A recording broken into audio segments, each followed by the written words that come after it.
Well, why are the directors annoyed with me, though? And why are you all referring to yourselves in the third person? This makes no sense. You're annoyed about me not signing Zlatan. Well, I'm annoyed too. Despite being 36, he would have been a great player. Oh, you're more annoyed about the lost marketing opportunity. Okay, well, we need money. That's understandable. You were going to rename the stadium to Jurassic Park because he's old. And you'd already hired someone to play the Jurassic Park theme tune whilst you announced it. Okay. On the kazoo. Not... Why? To avoid copyright. Okay, that's... But I can play the kazoo. You know I can play the kazoo. I've got... I bet Dr. Benji doesn't have to deal with this sort of stuff. Hang on, I've got a call coming. Wait, okay, I'll be back in a minute. Just gotta... It could be important. I'm not saying this isn't important. Just wait, okay? Hello, Matt. Oh, God. Why are you taking God's name in vain?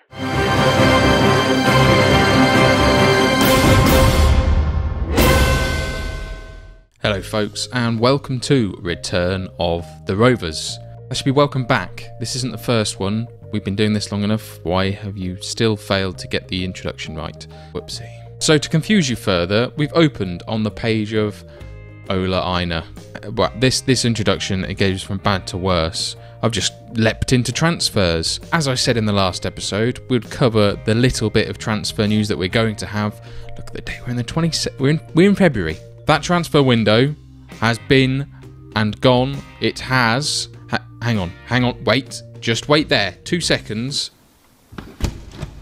Yep. It's slammed shut and closed, at least until the summer. We sold Ola Aina to Charlton for 100k. Not bad for someone who was going to be released. Sale number 2, in addition to the other 2 that you already knew about. Marcus Olsen goes to Reading. 29, contract running out at the end of the season. Actually got £525,000 for him. More money than sense. So the 2 signings we have made, though.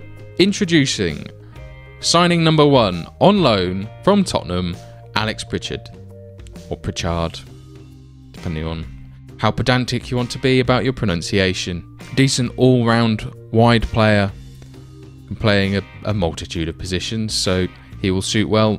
But the big one, the important one, is Lewis Schaub, who we've brought in on loan from Wolfsburg. 5 games, 3 goals, scenes. He's absolutely amazing. Again, not much pace in the relative terms, but my God, he's just tearing it to pieces right now. And as you'll see in the highlights of the games that we will cover, he really has been tearing it up. And for a minuscule loan fee and next to no wage, bargain, B&M, but better. We're looking at trying to get rid of some of the players that either aren't playing or running out of contract, so tried to move Rob Hall on.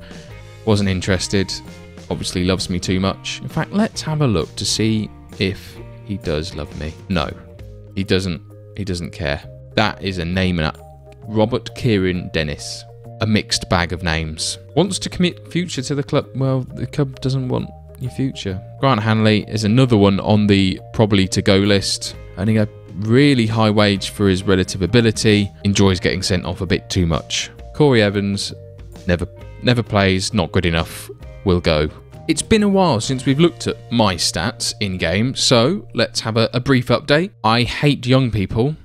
Well, that's fairly accurate. And I'm mental and tactical, so I'm basically an English Jurgen Klopp with not as high a reputation. So the first match we played following the draw in the FA Cup third round against Sheffield Wednesday was a draw against Bournemouth, where we see there a nice deep cross to Tivernan, who I can still struggle to say his name correctly. But the Bournemouth team have ridiculous players. They've got Kazuki Honda.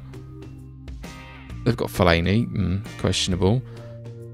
Just Axel Witsel. Witsel. That's a nice. I like saying questionable defending. So we went 1 up.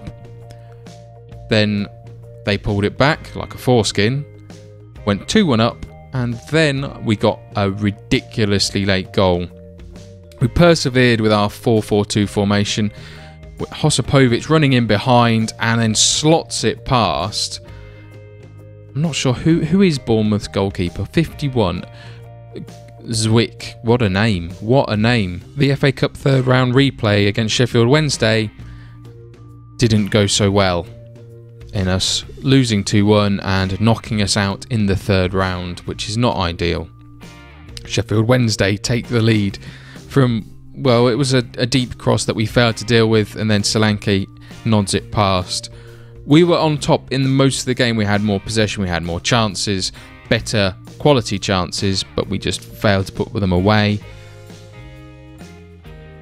We went 2-0 down, and their goals were almost identical. Chris Martin scoring against us again. He is becoming a thorn in our side. So we will watch what happens in the fixture we play against them in the league. And our goal that we get back with Ben Marshall taking 2 stabs, getting it in with a second stab like a knifing person. Fortunately for us, the league didn't follow the cup, and we absolutely annihilated Sheffield Wednesday away. Changing tactic, we've gone back to our tactic that got us promoted. We went down 1-0 with Solanke with his nice Robbie Keane thing. Great. But the additions of Lewis Schaub in attack and Igalo coming back from injury meant we were so much more potent up front. Schaub getting his first goal for the club, and Igalo back on form, taking him a while, but that's his 5th, I think, and then he gets his 6th.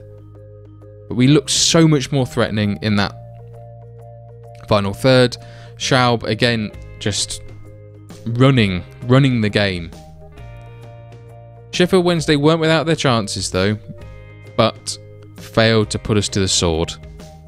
Walker late cross to Igalo, nods it past Westwood, and that's 4. A 1-0 win against Villa means that we can keep pressure on those in the relegation pack. I mean, we're mid-table ourselves, so hopefully we shouldn't get dragged into it, but who knows. Igalo with another, so seems to be royally on form right now.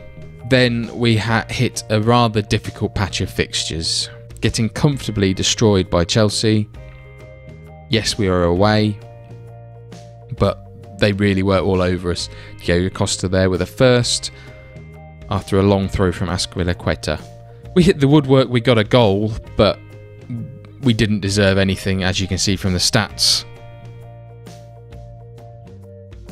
Schaub again, what a finish, what an absolute finish, cutting inside on his left foot and then just curling it past the ailing keeper for Chelsea. Oh, I remember this now. Kurt Zuma decides he's going to be an amazing wing-back because he's known for that. Watch this. Watch this. Cross and boom. Obviously known for rifling shots home from just inside the area, but Kurt Zuma came on and just, well, he tore us apart. Oh, I forgot to mention, Yuri got a red card as well because he likes helping our cause. I was foolish to think that we might be able to hold on to this. We score early from a mix-up in the Manchester City defence with Igalo picking up another goal with his double fist celebration. As we would expect, Man City came back at us with a vengeance and we just couldn't hold them back. You know, Sterling and then Aguero with like the most impossible angle I have ever seen. Squeezes it past David Raya, and then, oh, my voice is going. This is great. Might as well just watch because my voice could go at any time. But De Bruyne allowed to carry on and then just steams one past David Raya, as you would expect, and it stayed 2-1. A bit more even, and in fact, we had more chances in this game, but just failed to take them. Tottenham are second in the league at the moment, and my word, did they show their form. We just could not hold them back. And Prato made a Prato out of me. Oh, carry that one on. Picking up a number of goals. Stats in terms of possession, not great. And they pick up a penalty. But we had no answer for Spurs' dominance in this game, which is very unfortunate. And the defence just didn't turn up. Everything Spurs hit went in. I say everything. 4 of the 22 shots. Only the 22.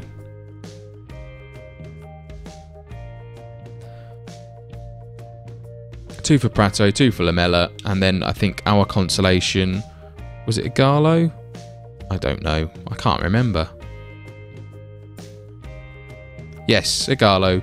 Again, somehow we get some bizarre sort of defensive cock-up and we pinch a goal. In the next episode, we will bring you the youth intake and see if they're any good, because they've not been good. Oh, apart from Justin Wilson. Let's have a look at Justin Wilson. Has Justin Wilson got any better? That'd be no.